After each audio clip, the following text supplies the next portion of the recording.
Buenas noches. El día de hoy vamos a hablar acerca del apalancamiento y la estructura de capital.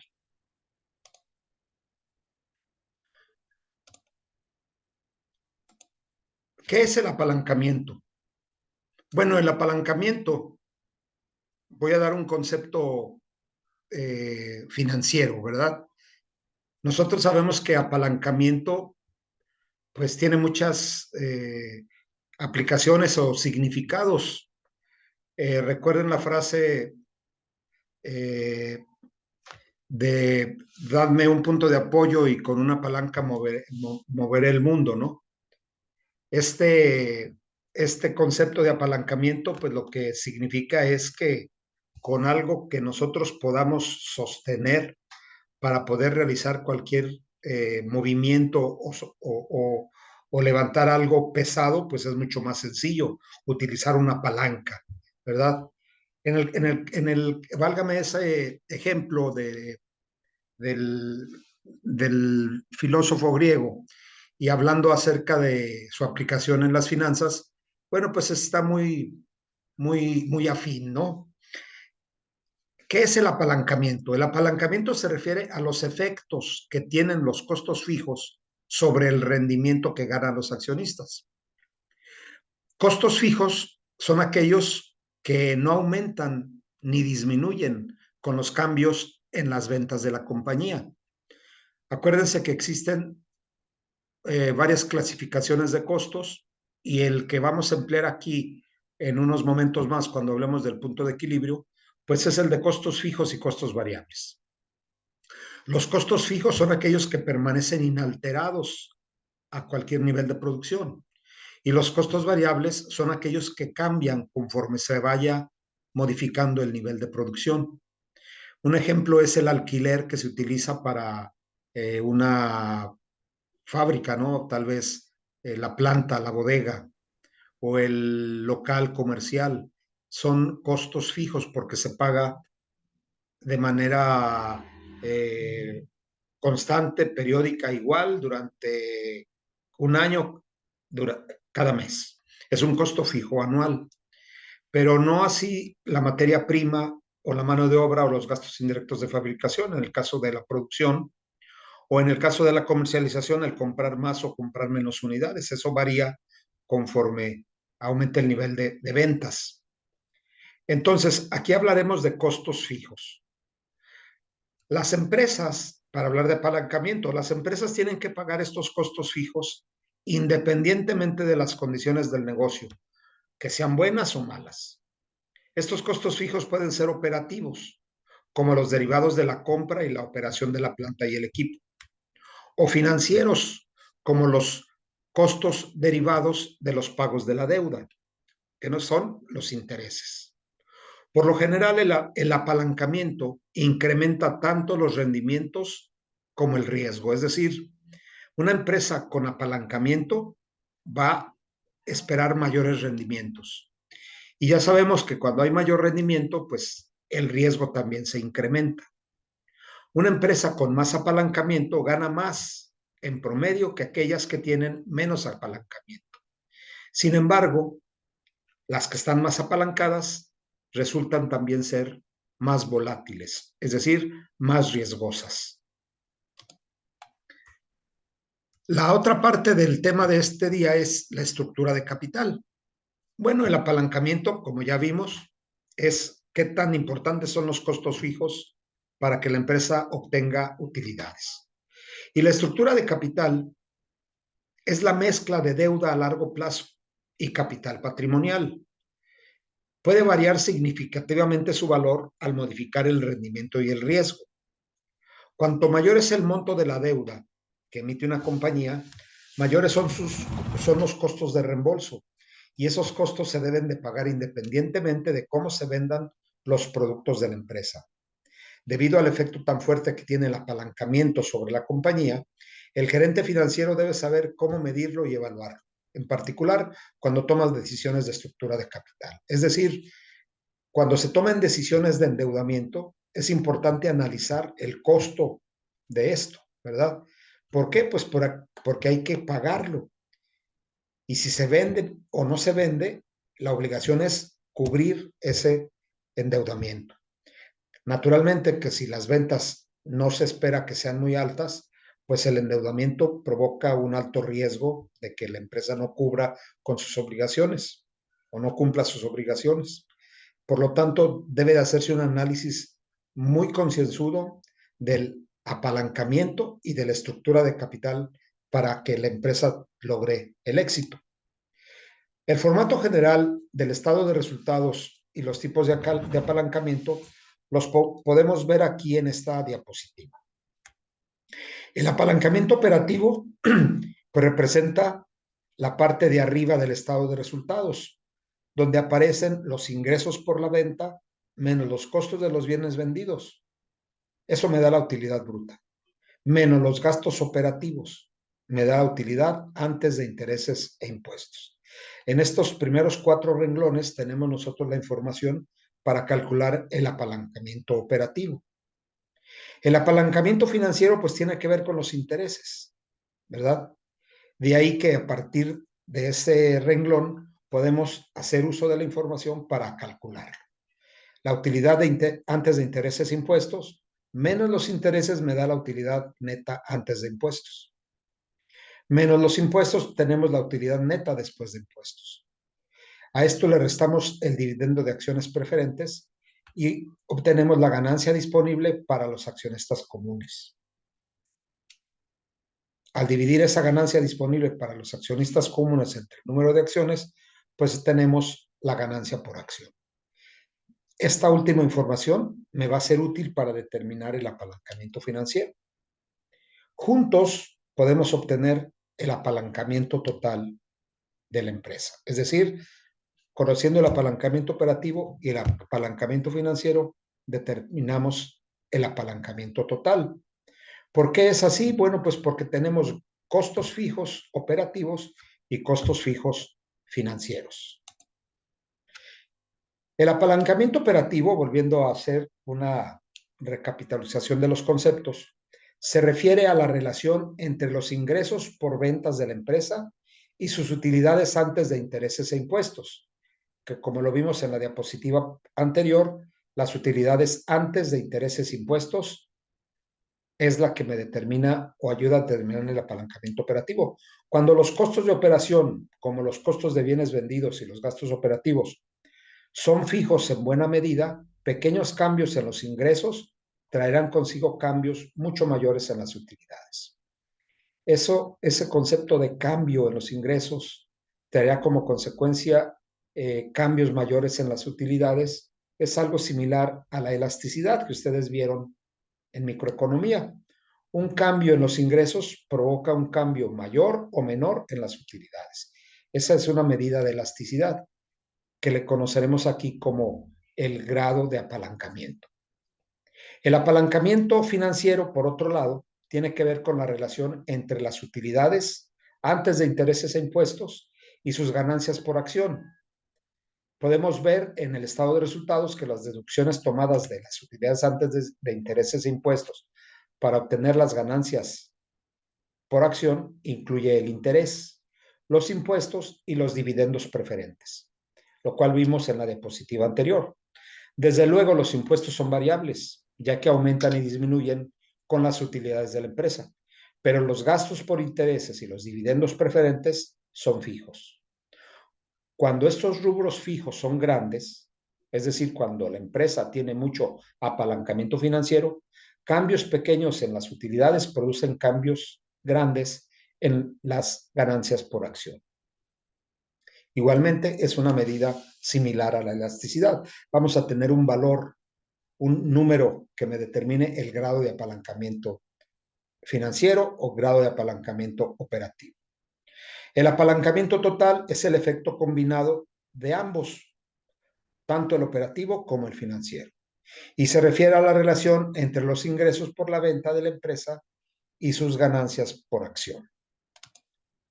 Vuelvo a mostrarles la diapositiva de la composición del estado de resultados y en qué renglones aparece el apalancamiento operativo y el apalancamiento financiero, que es lo que leímos en la diapositiva 5. Antes de continuar con el tema del apalancamiento y ver cómo se calcula, hablemos acerca del análisis del punto de equilibrio. Bueno, el análisis del punto de equilibrio también se conoce como análisis de costo, volumen, utilidad. ¿Por qué? Pues porque en este requerimos de los costos, del volumen de ventas y de las utilidades. ¿De las utilidades en qué sentido? Pues de que sabemos que cuando el punto de equilibrio se alcanza, no existen las utilidades. Pero cuando se está del lado derecho del punto de equilibrio, las utilidades existen, es decir, hay ganancias. Si se está del lado izquierdo del punto de equilibrio, no hay ganancias, hay pérdidas. Y en el punto de equilibrio no existen ganancias ni pérdidas, ¿sí? Para calcular el punto de equilibrio, pues tenemos una fórmula, ¿verdad? Algebraica muy sencilla, que me dice que las utilidades antes de intereses e impuestos son el resultado de restarle a los ingresos los costos. Si ustedes observan la fórmula, la ecuación 12.1, tenemos aquí que la utilidad antes de intereses e impuestos es igual a P por Q. P por Q no es otra cosa más que el ingreso total. Precio de venta, que es P, por Q, que son las unidades producidas y vendidas. P por Q es el ingreso total. Menos los costos fijos, ¿sí? Y menos los costos variables por unidad multiplicados por Q. Este es el resultado, la utilidad antes de intereses e impuestos. Si simplificamos esta ecuación, vamos a llegar y despejamos Q, vamos a llegar a la ecuación 12.3, donde encontramos que Q es el número de unidades producidas y vendidas que van a dar como resultado el punto de equilibrio. Si yo divido los costos fijos entre el precio de venta menos el costo variable por unidad. Este precio de venta y costo variable por unidad se conoce como el margen de contribución. Los costos fijos pues están dados, ¿verdad? Conozco el precio de venta y los costos variables, puedo determinar mi punto de equilibrio. La forma gráfica de ver el punto de equilibrio aparece en esta diapositiva. Tenemos aquí la línea en la cual estoy moviendo el cursor, son los ingresos, estos son los costos totales, ¿sí? Tenemos esta línea. Y los ingresos totales parten del origen, ¿verdad? Conforme se van vendiendo unidades, pues se va obteniendo mayores ingresos. El punto donde se cruzan los costos totales y los ingresos totales se conoce como el punto de equilibrio. Ese punto de equilibrio significa que no hay ganancias ni tampoco pérdidas. A 500 unidades según la tabla que tenemos aquí. Si se producen y venden más de 500 unidades, empieza a haber utilidades. Si se producen y venden menos de 500 unidades, entonces vamos a caer en pérdidas. ¿Es importante conocer el punto de equilibrio? Sí, porque este es el punto de equilibrio operativo, ¿sí? Este es el que me va a ayudar a determinar el apalancamiento operativo, ¿sí? ¿Qué tanta dependencia hay de las utilidades con respecto al nivel de ventas? Dependiendo de la pendiente de estas curvas, ¿verdad? Bueno, ¿qué tanto dependen? Podemos medir como qué tan sensibles son. Acuérdense otra vez del concepto de elasticidad.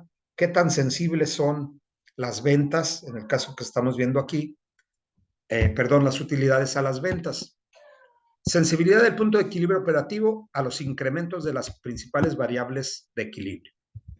¿Cuáles son las principales variables del equilibrio? Me regreso a la diapositiva y son los costos, los ingresos, los costos variables, los costos fijos, los costos totales. El precio de venta, el costo variable por unidad. Bueno, aquí tengo yo resumido las variables. 1, el costo fijo. 2, el precio de venta.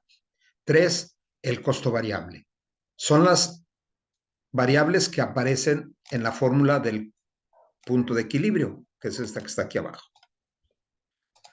¿Qué sucede si el costo operativo aumenta? Bueno, pues el efecto en el punto de equilibrio es que lo aumenta. Si vemos aquí la gráfica, si este es el punto de equilibrio, perdón, estos son los costos operativos fijos, y los subimos a 4,000, es decir, si aumentan, el punto de equilibrio se debe de mover hacia adelante, es decir, el punto de equilibrio aumenta. ¿Qué sucede si el precio de venta por unidad también aumenta?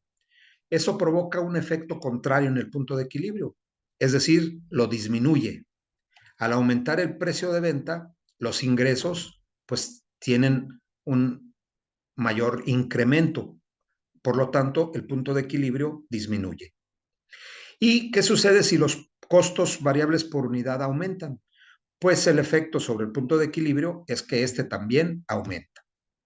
En el caso contrario, si disminuye el costo fijo, pues disminuye el punto de equilibrio. Si disminuye el precio de venta, aumenta el punto de equilibrio. Si disminuyen los costos variables, aumenta el punto de equilibrio.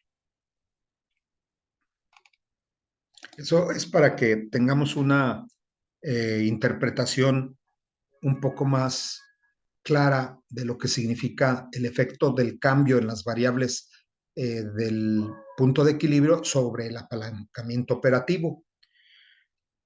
El apalancamiento operativo se define como el uso de los costos operativos fijos para acrecentar los efectos de los cambios en las ventas sobre las utilidades antes de intereses e impuestos. El apalancamiento operativo funciona en ambas direcciones. Cuando una empresa tiene costos operativos fijos, el apalancamiento operativo está presente, es decir, existe apalancamiento operativo. Una empresa que no tenga costos fijos o costos operativos fijos no tiene apalancamiento operativo. Las empresas generalmente tratan de eliminar los costos fijos. ¿Por qué? Pues por el efecto que tienen sobre las utilidades, ¿verdad? Y el apalancamiento como tal también representa un riesgo, ¿no? Veíamos al principio, las empresas con más apalancamiento se espera que tengan más utilidades, pero también son más volátiles, es decir, son más riesgosas.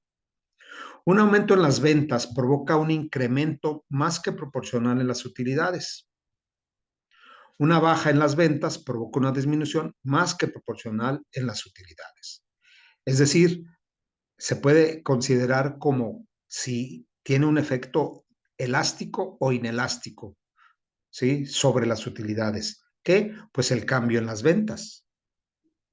El grado de apalancamiento operativo es una medida numérica del apalancamiento operativo de la empresa y se determina con la siguiente ecuación, dividiendo el cambio porcentual en las utilidades sobre el cambio porcentual en las ventas.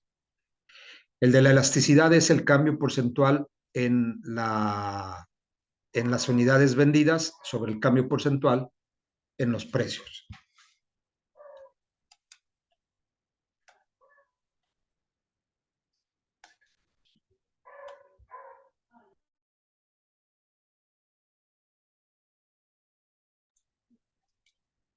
Siempre que el cambio porcentual en las utilidades derivado de un cambio porcentual específico en las ventas es mayor que este último, existe un apalancamiento operativo.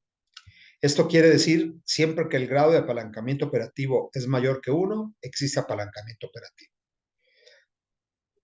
Cuando hablamos de un bien elástico es porque responde mucho a cambios en los precios. En el caso del grado de apalancamiento operativo es muy, muy similar, ¿sí? Si el resultado es mayor que 1, quiere decir que existe apalancamiento operativo. Si es menor que 1, no significa que sea negativo, simplemente que es entre 0 y 1, 0.5, 0.6, 0.8, ¿verdad? Su grado de apalancamiento operativo, pues no existe o es menor. Ahora veamos el apalancamiento financiero. Este se define como el uso de los costos financieros fijos para incrementar las utilidades antes de intereses e impuestos. Los dos costos financieros fijos más comunes son los intereses de la deuda y los dividendos de acciones preferentes.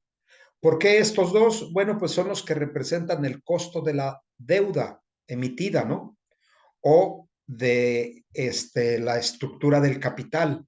El capital se puede componer de deuda a largo plazo, que serían, o préstamos, que serían los intereses, o bien inversiones generadas por la venta de acciones. Estas acciones pues deben de pagar un dividendo, por lo tanto el costo financiero de ese financiamiento son los dividendos. Estos costos deben pagarse sin importar el monto de las utilidades disponibles para pagarlos. Ojo, aquí hablamos de acciones preferentes. ¿Por qué de acciones preferentes? Porque si no hay utilidades, los administradores o dueños de la empresa o la empresa no está obligada a pagar utilidades a los accionistas comunes.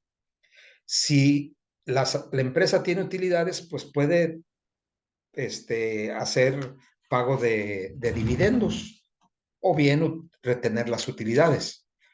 Pero en el caso de las acciones preferentes, sí es una obligación, sí está comprometida la empresa a pagar utilidades o a pagar dividendos si la empresa genera utilidades. Y si no genera utilidades, también tiene que pagarlas. En el caso de los intereses, si la empresa genera utilidades, paga intereses. Y si no genera utilidades, también paga intereses. Por lo tanto, pues hay un grado de apalancamiento financiero. ¿Cómo se calcula el grado de apalancamiento financiero? Pues es simplemente una división, ¿verdad? Es la medida numérica que obtenemos al dividir el cambio porcentual en las ganancias por acción sobre el cambio porcentual en las utilidades antes de intereses e impuestos. Siempre que el cambio porcentual en las ganancias por acción derivado de un cambio porcentual en las utilidades es mayor que este último, es decir, si este resultado es mayor que 1, existe apalancamiento financiero. ¿Sí? Si este resultado es menor a 1, pues no existe apalancamiento financiero. Entendemos que el resultado del grado de apalancamiento financiero debe de ser mayor que 1 para que se manifieste este. En la tabla que vemos en la diapositiva actual, vemos el efecto del apalancamiento total con un ejemplo que nos presenta el autor. Tenemos las ventas, el estado de resultados, perdón, para hablar de manera general, en 2 periodos de tiempo, en 2 niveles de ventas. Cuando las ventas son de 20,000 y estas pasan a 30,000. Si es así, bueno, pues los ingresos por ventas se incrementan de 100,000 a 150,000. Acá abajo tenemos ingresos por ventas es igual a 5 pesos por unidad. 5 pesos multiplicado por las ventas en unidades o por el número de unidades me da el monto de las ventas, ¿no? Si son 20,000 por 5 son 100,000. Si son 30,000 por 5 son 150,000. Los costos variables operativos por unidad son de 2 pesos por unidad. Aquí tenemos 2 por 20,000 son 40,000 y 2 por 30,000 son 60,000. Hacemos el cálculo considerando que tenemos costos operativos fijos de 1,000, ¿verdad? Aquí tenemos 100,000, menos 40 menos 10,000, aquí hay un error, debería de ser 10,000 aquí, ¿verdad?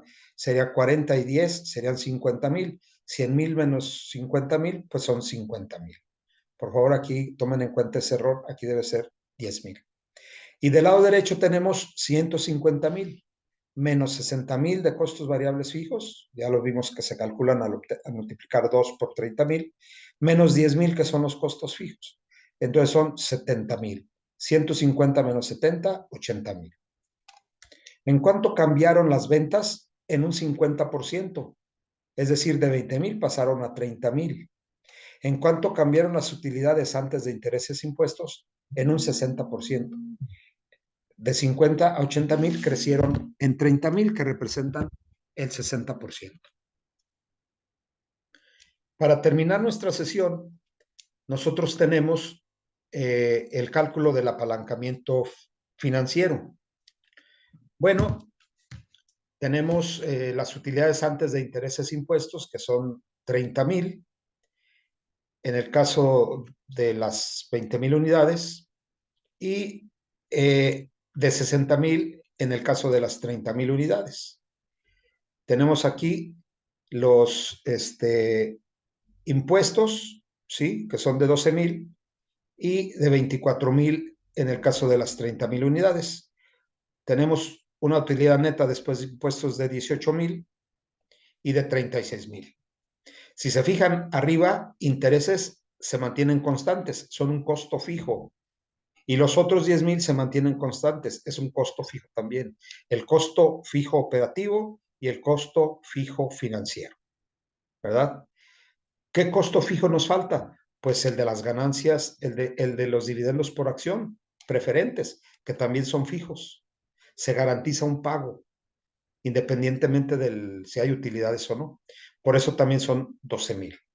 Le restamos la utilidad después de impuestos a ese pago de dividendos y tenemos una ganancia disponible para los accionistas de 6,000 en el primer caso y de 24,000 en el segundo. Si hacemos el cálculo del grado de apalancamiento, la ganancia por acción es 6,000 entre 5,000 acciones preferentes, es 1.20 por acción. Y en el caso del segundo o las 30,000 unidades vendidas, son 24,000 entre las mismas 5,000, 4.80 por acción. ¿Sí? Tenemos aquí los dos resultados, el grado de apalancamiento operativo y el grado de apalancamiento financiero, que lo podemos obtener dividiendo el cambio porcentual en las utilidades, 60%, entre el cambio porcentual en las ventas, que es 1.2, igual que el que tenemos acá abajo. Y el cambio porcentual en las ganancias por acción, que es del 300%, sobre el cambio porcentual en las utilidades antes de intereses e impuestos, que es el 60%. Aquí tenemos que es igual a 5. 5 multiplicado por 1.2, pues me da el grado de apalancamiento total. ¿Sí? Este ejemplo está muy ilustrativo para que ustedes puedan, en caso dado de resolver un ejercicio que aparecen en el texto, pues puedan llevarlo de manera muy clara y precisa. Ya para terminar, pues vamos a hablar acerca de la estructura de capital. La estructura de capital es una de las áreas más complejas en la toma de decisiones financieras, debido a su interrelación con otras variables de decisión financiera. Las malas decisiones en relación con la estructura de capital generan un costo de capital alto, lo que reduce los valores presente neto de los proyectos y ocasiona que un mayor número de ellos resulte inaceptable. Las decisiones eficaces en relación con la estructura de capital reducen el costo de capital, lo que genera valores presente neto más altos y un mayor número de proyectos aceptables, aumentando así el valor de la empresa. Recuerden ustedes que el endeudamiento que se busca con el fin de desarrollar proyectos de inversión tiene un costo de capital. Ese costo de capital, conforme sea más alto, reduce el valor presente neto de los proyectos.